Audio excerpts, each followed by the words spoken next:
Hello दोस्तों, welcome to only IAS. Date है आज की 28 फरवरी 2023 एंड आप सभी का स्वागत है आज के प्रीलिम बूस्टर न्यूज़ डिस्कशन के अंदर। देखिए, नोटिस कीजिए, आज 28 फरवरी है, बिल्कुल 3 महीने के बाद दैट इज़ 28 मई को आप सभी का प्रीलिम्स एग्ज़ाम है, ठीक है? तो आपके पास टोटल 90 डेज़ बचे हुए हैं कि आप अच्छे से इसके रिगार्डिंग तैयारी कर लीजिए। तो देखो मैं आपको कोई डरा नहीं रहा कि 90 दिन बचे हुए हैं, पर कहीं न कहीं अब वो टाइम आ चुका है जब आपको प्रीलिम्स के लिए बहुत ज़्यादा सीरियस हो जाने की ज़रूरत है। तो मेक श्योर कि आप इन 90 डेज का अच्छे से यूटिलाइजेशन करो, जिसको बोलते हैं ना अब की बार यूपीएससी पार। तो उस चीज को करने के लिए आपको इन दिनों का अच्छे से यूटिलाइज करना ही पड़ेगा, राइट? अब अगर आप नोटिस करो, देखो यहाँ पर ना प्रीलिम बूस्टर हो गया, ये कोई भी पर्टिकुलर चीज करने के लिए बहुत सारे एफर्ट्स लगते हैं, आपकी तरफ से भी मेरी तरफ से भी। देखो, जैसे मैं आपको एग्जांपल बताता हूँ। अब यहाँ पर मैं एक्चुअल में ना एफर्मेशंस में बहुत बिलीव करता हूँ कि अगर आपने कोई चीज अपने आप से पक्की से ठान ली है, तो आप उसको कर कर ही रहोगे। तो मैं क्या चाहता हूँ, मैं चाहता हूँ कि आप अगले 3 महीने में ना अपना पूरा बेस्ट दो, अपना पूरा 100% दो। ठीक है, मेरी तरफ से भी आप नोटिस कर रहे हो, चाहे आप प्रीवियस ईयर क्वेश्चन कह लो, मैपिंग कह लो, ये इस तरह की जो भी नई नई चीजें करी जाती है ना, मैं इसीलिए कर रहा हूँ ताकि आपका प्रीलिम्स अच्छे से हो पाए। तो इसलिए मुझे भी आपकी तरफ से कमिटमेंट चाहिए कि आप भी अपना अगले 3 महीने 100% देने के लिए पूरी तरह से रेडी हो। तो जो भी स्टूडेंट्स डेफिनेटली रेडी हैं 100% देने के लिए, मुझे नीचे कमेंट सेक्शन में डेफिनेटली बताइएगा। रीजन पता क्या है कि मैं आपसे कमेंट कहता हूँ, क्योंकि हमारे बीच में ना इंटरेक्ट करने का यही एक माध्यम है। कहीं ना कहीं एक जो कनेक्ट बनता है ना मेरे और आपके साथ, वो इन कमेंट सेक्शन के थ्रू ही बनता है। इसलिए मैं आपको बोलता हूँ कि कनेक्ट किया करो मेरे साथ, ठीक है? तो मेक श्योर कि जिनको जो पूरी तरह से रेडी है कि वी विल डू इट 100%, तो आप खुद देखिएगा कि आप रियलाइज करोगे कि हाँ, अब मैंने ठान लिया है तो अब मैं करके रहूंगा। तो I will be waiting for your replies in the comment section. इसके साथ ही एक छोटी सी और इन्फॉर्मेशन, हमारी टीम की तरफ से आप सभी ने वीडियो देखा भी होगा, सुमित सर ने ये कल वीडियो बनाया था। तो यहाँ पर आप नोटिस कर सकते हो, आप सभी के लिए उड़ान 3.0 बुकलेट्स जो हैं, 3.0 जो बुकलेट्स हैं, उनकी फ्री पीडीएफ आपको मिल जाएंगी हमारे ओनली आईएएस के टेलीग्राम चैनल पे। आज शाम 6 बजे, ठीक है, दैट इज 28 फरवरी को शाम 6 बजे polity, environment, ancient India, medieval India, इन सभी की बुक्स मिल जाएंगी। बाकी की बुकलेट सर, जैसे इकोनॉमी हो गया, हिस्ट्री और जो बुकलेट्स होती हैं, वो कब मिलेंगी? वो आने वाले दिनों में मिलती रहेंगी, ठीक है? टीम बाकी कंटेंट पे वर्क कर रही है, आने वाले दिनों में वर्क करती ही रहेगी, ठीक है ना? ताकि और भी आपको बुकलेट्स जल्दी से जल्दी मिल जाए। तो काफी हेल्पफुल ये बुकलेट्स आपको होने वाली हैं। तो मेक श्योर कि आप इनको टेलीग्राम चैनल से डाउनलोड कर लीजिए। कुछ स्टूडेंट्स ने ना मुझसे पूछा था कि सर उड़ान हो गया या उड़ान प्लस की जो बुकलेट्स हैं, ठीक है, इनको 90 डेज के लिए कैसे यूज करना है, ठीक है, इसके रिगार्डिंग वीडियो बना दो। अगर आप सभी चाहते हो कि इसके रिगार्डिंग एक वीडियो चाहिए तो बताना, ठीक है? हमारी टीम में से कोई ना कोई मेंबर इसके रिगार्डिंग भी वीडियोस बना देगा। अब चलते हैं आज के डिस्कशन के रिगार्डिंग। यहाँ पर आप नोटिस कर सकते हो इंडियन एक्सप्रेस, तो एक काफी, ये तो हम चलो डिस्कस कर ही रहे हैं सीबीआई का, आज भी डिस्कस करेंगे थोड़ा इसको। यहाँ पर एक इंटरेस्टिंग, एक काफी सुप्रीम कोर्ट के द्वारा ऑब्जर्वेशन है कि history can't haunt his present, no bigotry in Hinduism. दरअसल में ना पिछले कुछ समय से अक्सर डिस्कशन हो रहा है कि हिस्ट्री को हमें रीराइट करने की जरूरत है क्या? तो यहीं पर, यहाँ पर सुप्रीम कोर्ट ने बोला है कि नहीं, ऐसी कोई ज्यादा जरूरत नहीं यहाँ पे हमें लगती। दरअसल में है क्या, हिंदुइज्म में ना हर पर्टिकुलर रिलीजन को यहाँ पे असिमुलेट किया है। इंडियन कल्चर ही दरअसल में असिमुलेशन का है। तो अगर हम सिर्फ इस तरह से करते रहेंगे, कुछ पर्टिकुलर जगहों के नाम जो कि एक पर्टिकुलर रिलीजन के ऊपर डिपेंडेंट है, अगर उनको हटा के सारे के सारे मतलब हिंदुइज्म के नाम रख देंगे, तो ऐसा लगेगा कि हम असिमुलेशन के अगेंस्ट नहीं, एक पर्टिकुलर कम्युनिटी के अगेंस्ट वर्क कर रहे हैं। तो इस वजह से सुप्रीम कोर्ट ने कहा है कि हिस्ट्री एक्सटेंड करना गलत नहीं है, पर हिस्ट्री को अपने हिसाब से मोड़ना, उसको तोड़ना मरोड़ना, वो चीज गलत है, ठीक है? सिमिलरली दिल्ली हाई कोर्ट ने भी अग्निपथ जो स्कीम थी उसको कॉन्स्टिट्यूशनली वैलिड करार किया गया है। तो ये सारी चीजें हमारे लिए इंपॉर्टेंट हो जाती हैं। कुछ और न्यूज भी हैं, उनको हम एक एक करके देखते हैं, पर उससे पहले हम प्रैक्टिस की तरफ चलते हैं। दोस्तों, आगे चलते हैं। एंड कल मैंने आपसे क्वेश्चन पूछा था कि जो पिथौरागढ़ डिस्ट्रिक्ट है उत्तराखंड का, ये क्यों न्यूज़ में रहा है पिछले कुछ दिनों के अंदर या पिछले कुछ 1-2 सालों के अंदर? द रीज़न इज काला पानी डिस्प्यूट की वजह से। मैं थोड़ा सा अगर आपको मैप्स में लेके चलूं तो ये यहाँ पर देख सकते हो, ये है काला पानी का एरिया, ठीक है? ये इस पर्टिकुलर एरिया की मैं यहाँ पे बात कर रहा हूँ। थोड़ा सा अगर आप और जूम करोगे तो आप रियलाइज करोगे कि ये वाला एरिया है, यहाँ पे आपको देखने को मिलेगा लिम्पियादुरा, ये लिपू लेक हो गया, यहाँ पर ये पूरा काला पानी एरिया है। दरअसल में है क्या, नेपाल क्लेम करता है कि ये उनका एरिया है, इंडिया का मानना है कि ये हमारा एरिया है। जो नेपाल की पॉलिटिकल पार्टी थी, उन्होंने एक तरह से एक नया मैप भी पब्लिश किया था, इंडिया ने इस क्लेम को रिजेक्ट कर दिया। तो जो काला पानी वाली एरिया है ना, ये पिथौरागढ़ डिस्ट्रिक्ट का ईस्टर्न मोस्ट कॉर्नर है। इस वजह से पिथौरागढ़ जो था वो न्यूज में रहा था। अब यहाँ पर काफी बार क्वेश्चन उठे, ठीक है ना, कि क्यों ऐसा डिस्प्यूट क्यों हो रहा है? दरअसल में 1816 में ट्रीटी ऑफ सुगौली हुई थी, ठीक है। तो उस हिसाब से डीमार्केट किया गया था कि जो काली रिवर होगा, ठीक है, वो एक तरह से बाउंड्री होगा। पर इसका बाउंड्री ही हमें अच्छे से पता नहीं लग पा रहा, क्योंकि काली रिवर है तो रिवर का अपना कोर्स होता है, ठीक है। तो रिवर का कोर्स कहाँ पे उसका ओरिजिन है, यहाँ पर दोनों कंट्रीज के बीच में थोड़ा सा मतभेद है। इस वजह से ये जो एरिया है, अगर नेपाल का क्लेम माना जाए तो ये उनका एरिया बन जाएगा, ठीक है ना, क्योंकि ओरिजिन रिवन का वो अलग मानते हैं, हमारा ओरिजिन अलग है। तो यहाँ पर इस तरह से आप क्लेम्स देखते हुए आप नोटिस कर सकते हो कि ये एरिया काफ़ी ज़्यादा न्यूज़ में रहा था। कहीं ना कहीं जो ट्रीटी है इसके ऊपर कई बार क्वेश्चन मार्क उठ जाते हैं, तो आपको ध्यान में रखना है कि ट्रीटी ऑफ सुगौली किसके साथ रिलेटेड है। एंड साथ ही साथ ये जो पूरा एरिया लिम्पियादुरा, लिपू लेक और काला पानी वाली एरिया, ये आपको अच्छे से पता होना चाहिए।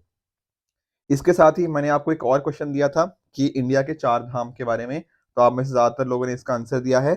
द आंसर इज कि एक तो देखो आपको बद्रीनाथ टेम्पल देखने को मिलेगा, जो कि कहाँ है, उत्तराखंड के अंदर। तो बद्रीनाथ टेम्पल आप जानते हो लॉर्ड विष्णु को डेडिकेटेड है। सिमिलरली मैं बात कर सकता हूँ यहाँ पे जगन्नाथ टेम्पल की, ओडिशा में पुरी में आपको देखने को मिल जाएगा, ठीक है। लॉर्ड जगन्नाथ, ये भी दरअसल में विष्णु जी की ही बात हो रही है। रामेश्वरम टेम्पल तमिलनाडु के अंदर देखने को मिल जाएगा, ये है लॉर्ड शिवा को डेडिकेटेड। उसी तरह से द्वारकाधीश टेम्पल, द्वारका गुजरात के अंदर, ये आपको लॉर्ड जो कृष्णा है, या फिर आप लॉर्ड विष्णु ही मान सकते हो, ठीक है। तो लॉर्ड कृष्णा की हम यहाँ पे बात करते हैं। तो इस तरह से आप नोटिस कर सकते हो कि ये 4 बहुत ही फेमस पिलग्रिम साइट्स हैं इंडिया के अंदर। एंड इसी को ही हम 4 धाम बात करते हैं, बद्रीनाथ, द्वारका, पुरी एंड रामेश्वरम। तो इनको हमने इनको याद भी कर लिया, और कौन कौन से स्टेट्स में है ये भी हमने चीज़ें देख ली। अब देखो एक ये क्वेश्चन है 2022 का कि ईस्टर्न घाट्स में से कौन सी रिवर्स इमर्ज होती हैं। पर इसको मैं दोबारा से आपको होमवर्क दे रहा हूँ, क्योंकि शायद ही 2-3 लोगों को अगर मैं छोड़ दूँ ना, तो हार्डली किसी ने इसका आंसर दिया है।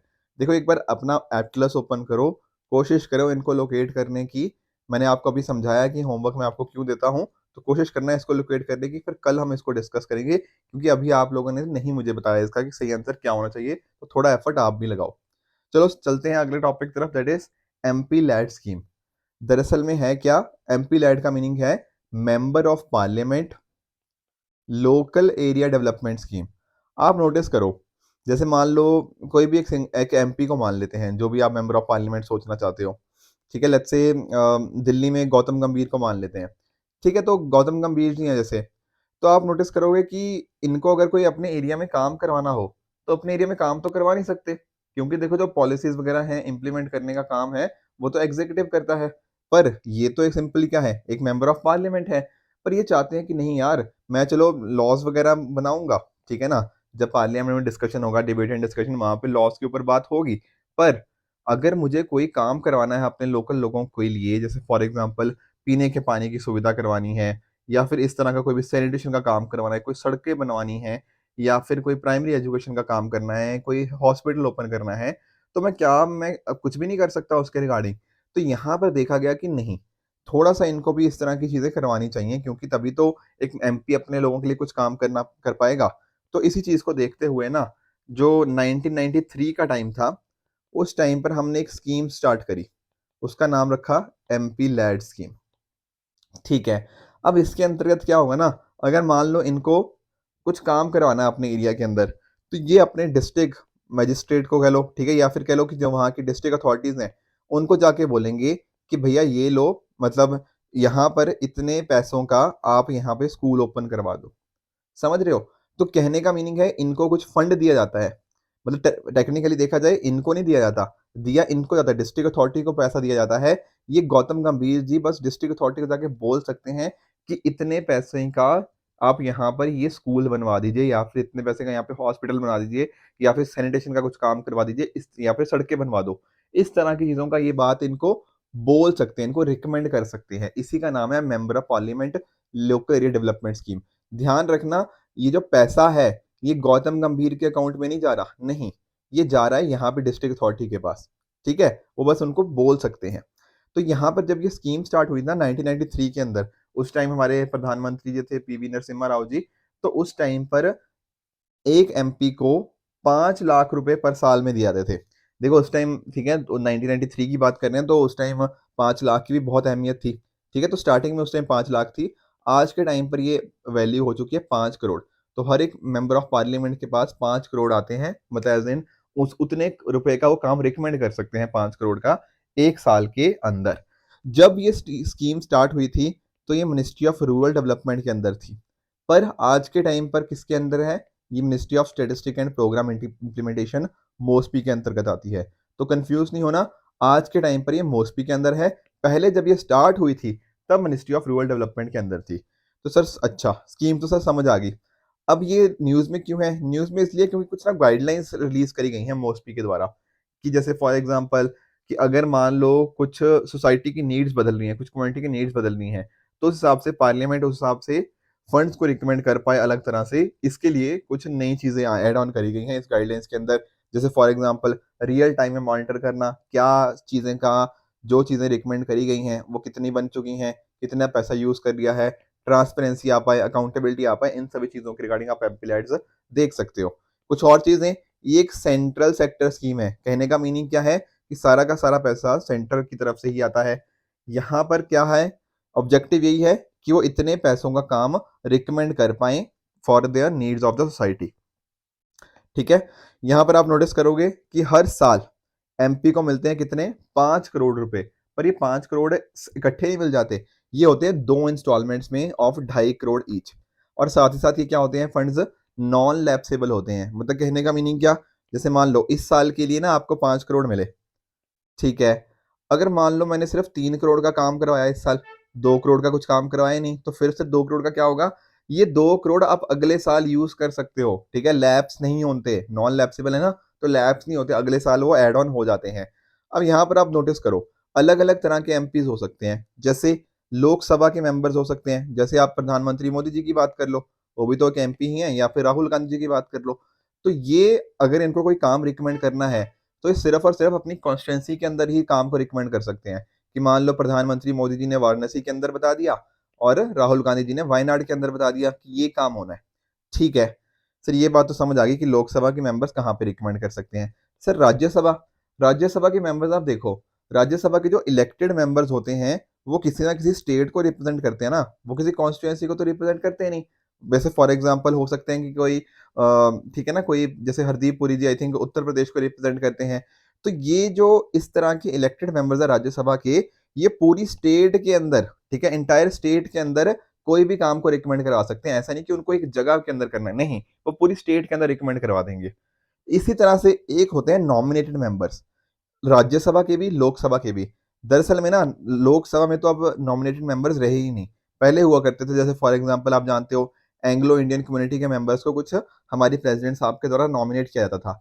तो अगर कोई ऐसे मेंबर्स हों तो वो दुनिया में नहीं, कंट्री में कहीं पर भी इसको रिकमेंड कर सकते हैं, क्योंकि वो भी देखो उनको नॉमिनेट किया गया है, ठीक है?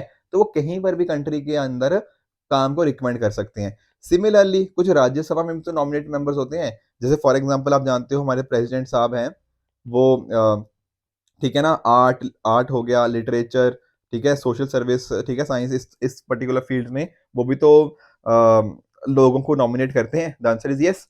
तो वो जो मेंबर्स हैं, जैसे आप जानते हो ना हमारे एक चीफ जस्टिस ऑफ इंडिया हुआ करते थे, उनको बनाया गया था, नॉमिनेट किया गया था राज्यसभा के अंदर। तो इस तरह के जो नॉमिनेटेड मेंबर्स होते हैं वो कहीं पर भी कंट्री के अंदर काम को रिकमेंड कर सकते हैं। तो ये इस तरह से वर्क करती है। अब इसके अलावा भी एक चीज़ और ध्यान में देनी है, वो क्या है कि 15% जो होगा इसका जो होगा वर्क का होगा, वो शेड्यूल कास्ट पॉपुलेशन के लिए, एंड 7.5% वो एसटी पॉपुलेशन के रिगार्डिंग इनको यहाँ पे रिकमेंड करना पड़ेगा। तो यहाँ पे एससी और एसटी के एम्पावरमेंट के लिए भी काम किया जाता है। इसके साथ ही जो भी रिस्पॉन्सिबिलिटी आती है डिस्ट्रिक्ट अथॉरिटी की आती है, जो डीसी है, डीएम है, ठीक है ना, इनकी रिस्पॉन्सिबिलिटी बन जाती है कि प्रॉपर कोऑर्डिनेशन देखें, सुपरवाइज करें और चेक करें कि जैसे मान लो काम हो रहा है तो उसकी इंस्पेक्शन भी तो देखनी है कि काम हो भी रहा है ढंग से, कहीं पैसे तो नहीं कि पैसे खा लिए गए, ठीक है? तो इस तरह की चीज़ों को भी यहाँ पे नोटिस यहाँ पे किया जाता है।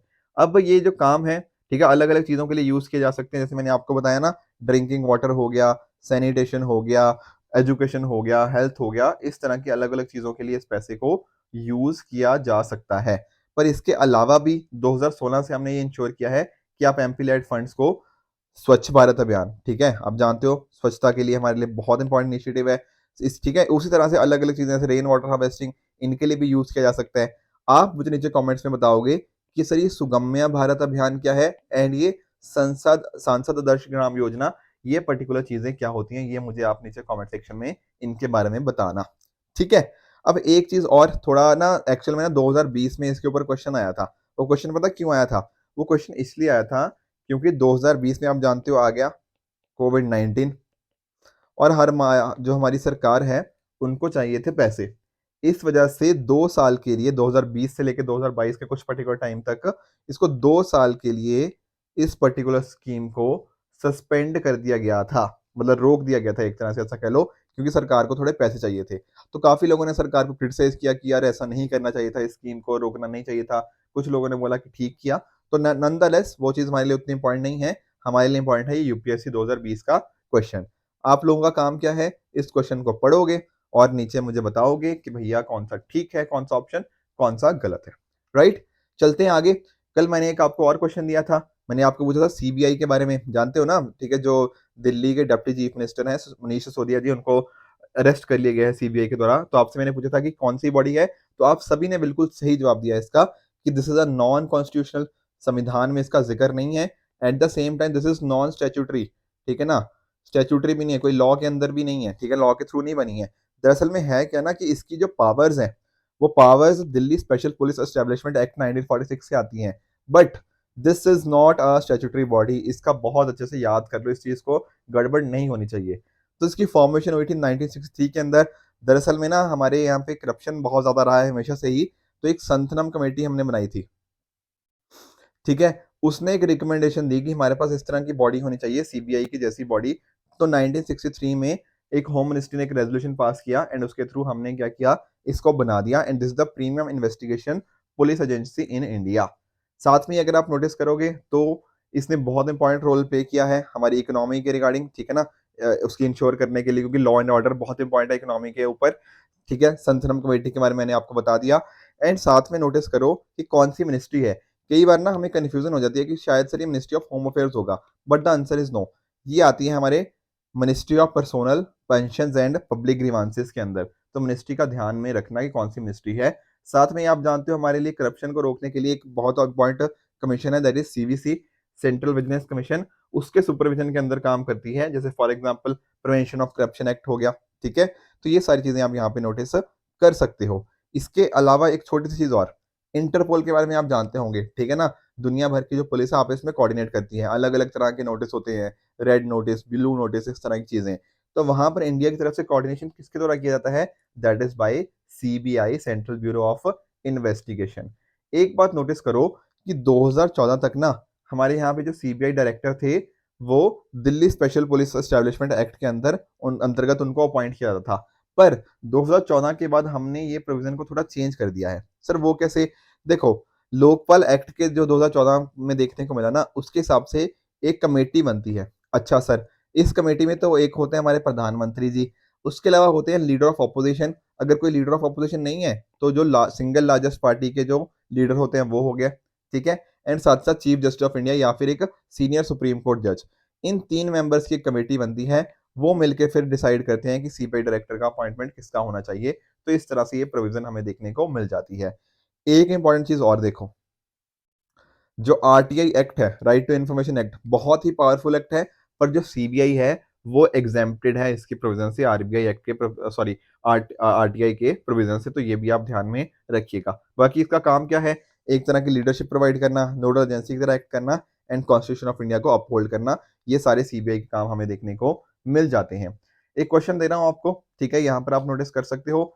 यहाँ पर पूछा गया है कि आर्टिफिशियल इंटेलिजेंस इनमें से कौन कौन सी चीजों को इफेक्टिवली कर सकती है। देखो, पहले तो मैं बताऊं आर्टिफिशियल इंटेलिजेंस के बारे में। तो आप जानते हो कि कोई भी, जैसे फॉर एग्जांपल अगर एक मशीन है, तो मशीन ह्यूमन माइंड को कैसे, उसके रिगार्डिंग जैसा ह्यूमन माइंड है, क्या उसके जैसा वो वर्क कर सकता है नहीं कर सकता, अलग अलग तरह की प्रॉब्लम सॉल्विंग अप्रोच है या उसके पास नहीं है, वो अपने पास्ट एक्सपीरियंस से कितना अच्छे से सीख पा रही है, उसे लर्न कर पा रही है नहीं कर पा रही। ठीक है ना? तो इस तरह की चीजों को आप जानते हो आर्टिफिशियल इंटेलिजेंस एक तरह से बोला जा सकता है कि मशीन के पास भी लर्निंग हो गया, प्रॉब्लम सॉल्विंग अप्रोच हमें देखने को मिल जाती है। अब यहाँ पर अगर आप नोटिस करो, क्या एआई के थ्रू आप इलेक्ट्रिसिटी कंजम्पशन और इंडस्ट्रियल यूनिट के अंदर कम कर सकते हो? The answer is yes. ठीक है ना? इसके थ्रू आप रिन्यूएबल एनर्जी के अंदर बिल्कुल ये काम किया जा सकता है। साथ में ही मीनिंगफुल शॉर्ट स्टोरी सॉन्ग्स को क्रिएट भी किया जा सकता है। ठीक है, एक्चुअल में क्या है ना, आजकल एआई के थ्रू हमारे पास कन्वर्सेशनल टूल्स हमारे पास देखने को मिल गए हैं, जैसे कि ह्यूमंस की तरह। तो बिल्कुल सॉन्ग्स एंड स्टोरीज भी लिखी जा सकती हैं, डायग्नोसिस में भी हेल्प कर सकता है। ठीक है, गूगल ने के द्वारा भी इस तरह की चीज़ें बनाई गई हैं, जैसे आप न्यूरल नेटवर्क्स के बारे में जानते होंगे। तो इस तरह की रिसर्च यहाँ पे काफ़ी अच्छे खासे चल रही है एंड डायग्नोसिस भी पॉसिबल है यहाँ पर। टेक्स्ट टू स्पीच कन्वर्जन, ठीक है, ये भी दरअसल में न्यूरल नेटवर्क का ही एक पार्ट है, जहाँ आपने कोई टेक्स्ट बोला तो उसको अकॉर्डिंगली स्पीच में कन्वर्ट किया जा सकता है। साथ में ही इलेक्ट्रिकल ट्रांसमिशन, इलेक्ट्रिकल एनर्जी का वायरलेस ट्रांसमिशन भी यहाँ पे पॉसिबल है। तो आंसर यहाँ पे बन जाएगा ऑप्शन नंबर डी, 1, 2, 3, 4 एंड 5। तो सारी चीज़ें यहाँ पे पॉसिबल है। अब यहाँ पर ना एक छोटी सी कल मेरे से मिस्टेक हुई है, मैं आपको थोड़ा सा बताता हूँ। आर्टिफिशियल इंटेलिजेंस की मैंने आपको पूछा था कि फादर कौन है। तो दरअसल में ना होता क्या है कि एक पर्सन थे, मैं थोड़ा सा आपको बैकग्राउंड लेके चलता हूँ। एक एलन ट्यूरिंग के नाम से पर्सन थे, बहुत ही इंपॉर्टेंट रोल था इनका, सेकेंड वर्ल्ड वॉर के टाइम पर भी रहा है। तो यहाँ पर इन्होंने अलग अलग चीज़ें करी हैं, जैसे फॉर एग्जाम्पल आप नोटिस कर सकते हो कि कैसे कंप्यूटर के अंदर बहुत सारी मेमोरी को हम स्टोर कर सकते हैं, या इस तरह की चीज़ें ना इन्होंने काफ़ी काम किया। पर उस टाइम पर एआई के बारे में इन्होंने एआई का भी वर्ड यूज़ नहीं किया। एआई पहली बार जो आर्टिफिशियल इंटेलिजेंस वर्ड था, वो जॉन मैकार्थी ने यूज़ किया था, ठीक है? और इन्होंने भी काफ़ी अच्छा काम किया साइंस के अंदर, इंजीनियरिंग के अंदर, इनका काफ़ी अच्छा काम था। तो काम देखो दोनों का ही अच्छा रहा है, पर फादर जॉन मैकार्थी को ही बोला जाता है, ठीक है? एलन ट्यूरिंग ने नो डाउट बहुत इंपॉर्टेंट काम था एआई की फील्ड में, पर एक्चुअल में जो फादर ऑफ आर्टिफिशियल इंटेलिजेंस है, अगर आपसे कोई पूछे तो आप जॉन मैकार्थी को ही बताओगे, ठीक है? एलन ट्यूरिंग का और भी इंपॉर्टेंट काम रहा, ट्यूरिंग टेस्ट इन्होंने दिया था, ठीक है? जैसा किसी ने नीचे कमेंट सेक्शन में भी लिखा था, एक बहुत इंपॉर्टेंट मूवी है द इमिटेशन गेम, कभी आप फ्री हुए तो आप इस मूवी को भी देख देख सकते हो। ये पर्टिकुलर मूवी भी एलन ट्यूरिंग साहब की जिंदगी पर ही बेस्ड है, राइट? तो आई होप ये जो कंफ्यूजन थी ना कि क्या है कौन फादर है, वो कंफ्यूजन क्लियर होगी होगी। फादर कौन है? जॉन मैकार्थी ही है। अब इसका आंसर चलो पता लग गया, पर एक चीज नोटिस करो, कल मैंने आपको एक चीज और चीज पूछी थी, दैट इज कि सर ये चैट जीपीटी क्या होता है। तो देखो, जब मैं बात करता हूँ ना चैट जीपीटी की, एक मैं एग्जांपल के थ्रू समझाता हूँ। मान लो, ठीक है, ये कुछ दिन पहले आप में से किसी ने मुझे भेजा था, तो आप मान लो आप मेरे से पूछते हो कि सर यूपीएससी एग्जाम के लिए अगर हमें तैयारी करनी हो तो हमें क्या क्या चीज़ें करनी चाहिए। तो यहाँ पर ना कुछ लिस्ट है, जैसे फॉर एग्जाम्पल कि आप एग्जाम पैटर्न और सिलेबस को समझो, आप नोट्स बनाओ, ठीक है, या फिर हो सकता है आप हेल्दी रहो, ठीक है, फोकस्ड रहो अपनी प्रिपरेशन के ऊपर, स्टडी मटेरियल आपके पास प्रॉपर होना चाहिए। तो ये सारी चीज़ें लिखी हुई हैं। पर अगर मैं आपको ये बताऊं कि ये मैंने नहीं टाइप करी, ये आई हैं चैट जीपीटी से। मतलब मैंने चैट जीपीटी से क्वेश्चन पूछा कि how to prepare for UPSC exam, and उसने ना इस तरह से आंसर दिया है। पर सर देखने में तो ऐसा लग रहा है किसी इंसान ने इसका आंसर दिया है, क्योंकि देखो बिल्कुल पॉइंट वाइज फॉर्मेट में वर्ड्स हैं, और बिल्कुल ना जैसे एक इंसान ने लिखा हो ऐसा लग रहा है। द आंसर इज यस, यही है चैट जीपीटी। समझ रहे हो?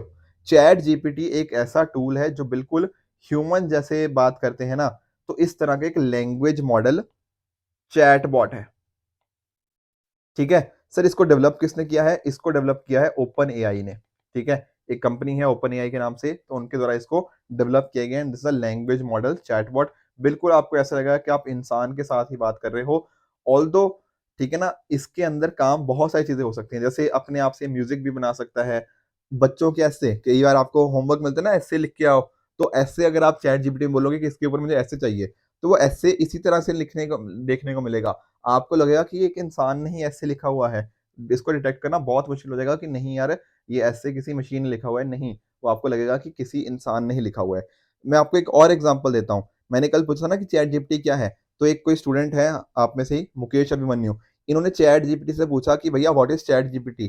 तो देखो चैट जीपीटी ने ये आंसर दिया है। तो कहने का मीनिंग क्या, आप कोई भी क्वेश्चन पूछो, चैट जीपीटी उसका आंसर इस हिसाब से देगा कि किसी इंसान ने ही उसका आंसर दिया है। तो this is one of the beauties of ChatGPT's. तो आने वाले टाइम में बहुत ज्यादा ये पॉपुलर रहने वाला है, ठीक है? गूगल ने भी अपना एक बार निकालने की कोशिश करी थी, थोड़ा उसके रिगार्डिंग इश्यूज आ गए थे, कुछ एरर्स थे उसके अंदर, but chat GPT is one thing which is very popular these days, and आपको कहीं ना कहीं इसके बारे में अच्छे से आइडिया होना चाहिए। तो आई होप आपको इस एग्जाम्पल से समझ आ गया होगा कि चैट जीपीटी आखिर है क्या, एंड साथ ही साथ आर्टिफिशियल इंटेलिजेंस क्या चीज होती है। अगले टॉपिक की तरफ चलते हैं, दैट इज ई संजीवनी। देखो जो हमारे प्रधानमंत्री जी हैं, उन्होंने बात करी है कि ई संजीवनी जैसे एप्लीकेशंस ने काफ़ी इंपॉर्टेंट रोल प्ले किया है। दरअसल में छोटा सा टॉपिक है, आप नोटिस करो कि जैसे फॉर एग्जांपल चाहे आप कोविड-19 की बात कर लो या इन जनरल भी आप नोटिस कर लो, तो कई बार ना जो पर्सन्स हैं वो डॉक्टर के पास नहीं जा पाते। अब वहीं पर ई-संजीवनी आपकी हेल्प कर देता है। सर कैसे? ये टेली कंसल्टेशन सर्विस है।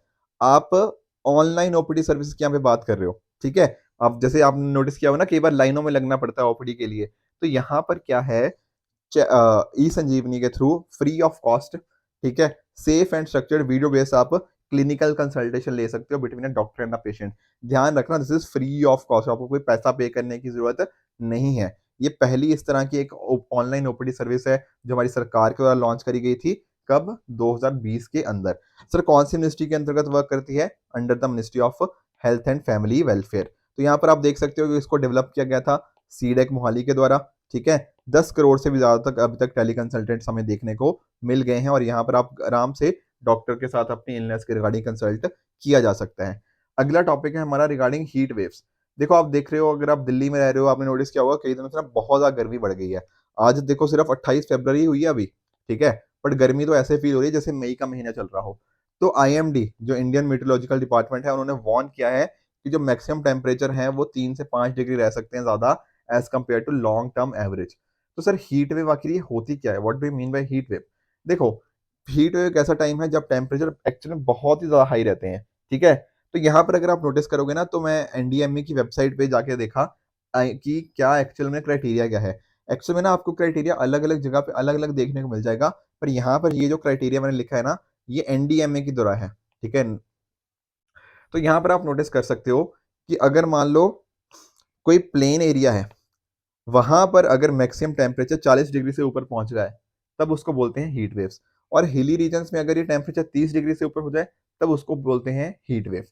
इन अ सिमिलर मैनर, अगर मान लो उन वहाँ का जो उस एरिया का जो नॉर्मल मैक्सिमम टेम्परेचर है, वहाँ पर ठीक है ना, और अगर वो नंबर 40 डिग्री से कम है, तो अगर उसका टेम्परेचर 5 या 6 डिग्री इंक्रीज हो जाएगा फ्रॉम द नॉर्मल टेम्परेचर, तब उसको हीट वेव बोल देंगे। सिमिलरली अगर 60 डिग्री या मोर हो जाएगा, तब तब डेफिनेटली हम उसको सीवियर हीट वेव, ठीक है। एक हो गया हीट वेव, एक हो गया सीवियर हीट वेव, ये बहुत ही ज्यादा।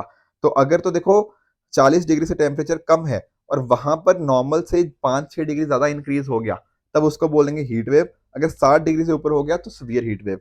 इन अ सिमिलर मैनर, अगर मान लो किसी एरिया का जो टेम्परेचर है, मैक्सिमम टेम्परेचर है, वो 40 डिग्री से ज्यादा है, तो वहां 4 से 5 डिग्री के इंक्रीज को क्या बोल देंगे? हीट वेव, ठीक है। और 6 डिग्री से ज्यादा को सीवियर हीट वेव। कहने का मीनिंग देखो बहुत ही सिंपल है। 40 डिग्री से टेम्परेचर कम है तो 5 से 6 डिग्री हाई होगा तो हीट वेव। 7 डिग्री से हाई हो गया तो सीवियर हीट वेव। उसी तरह से अगर टेम्परेचर 40 डिग्री सेल्सियस से ज्यादा है, तो यहाँ पर क्या होगा? 4 से 5 डिग्री का हायर होना हीट वेव एंड 6 डिग्री से हाई होना इज सीवियर हीट वेव। तो इस तरह से आप इसको याद रख सकते हो। इसके अलावा एक चीज और है, अगर एक्चुअल मैक्सिमम टेम्परेचर वो 45 डिग्री को क्रॉस कर गया, तो भले ही, ठीक है ना, कुछ भी और चीज हो, तो वहां पर भी हीट वेव हम इसको डिक्लेयर कर देते हैं, क्योंकि 45 डिग्री सेल्सियस अपने आप में एक बहुत ही हाई टेम्परेचर हो जाता है। अगले टॉपिक की तरफ चलते हैं, दैट इज सेवा, संत सेवालाल महाराज। अब यहाँ पर हमें ये ध्यान रखना है कि जो बंजारा धर्मगुरु है, ठीक है, संत सेवालाल महाराज, उनकी 284th एनिवर्सरी हमें देखने को मिली है, ठीक है, जिसको आजादी का Amrit Mahotsav by ministry of culture के द्वारा हमें देखने को मिला है। तो यहाँ पर आप नोटिस करोगे कि इनका बर्थ हुआ था 1739 के अंदर in Shivamogga district of Karnataka. तो कर्नाटका से बिलोंग करते थे, ठीक है। बहुत ही important spiritual and religious leader थे बंजारा कम्युनिटी के। अब देखो आज के टाइम पर ना अलग अलग जगह पे इसका अलग अलग स्टेटस है। जैसे मैं अगर आपको थोड़ा और इसके बारे में एक्सप्लेन करूं, तो जैसे आंध्र प्रदेश, तेलंगाना, बिहार, उड़ीसा, यहाँ पर बंजारा कम्युनिटी को शेड्यूल्ड ट्राइब का स्टेटस है, ठीक है। हिमाचल प्रदेश, कर्नाटका के अंदर शेड्यूल्ड कास्ट का स्टेटस है एंड बाकी कुछ जगह पे ओबीसी का स्टेटस है। तो यहाँ पर होता क्या है ना, इनके द्वारा संत सेवालाल महाराज जी के द्वारा बंजारा कम्युनिटी के लिए कुछ 22 प्रिंसिपल देने गए थे, जिसका नाम क्या है? सेवा बॉलिस, ठीक है। इन्होंने देश भर में ट्रेवल किया, ठीक है, अपने ट्रूप के साथ, ताकि एक तरह से फॉरेस्ट ड्वेलर्स और नोमैडिक ट्राइब्स के रिगार्डिंग उनको अपने बारे में बता पाएं, किस तरह की लाइफ जीनी चाहिए, वो सारी चीजें।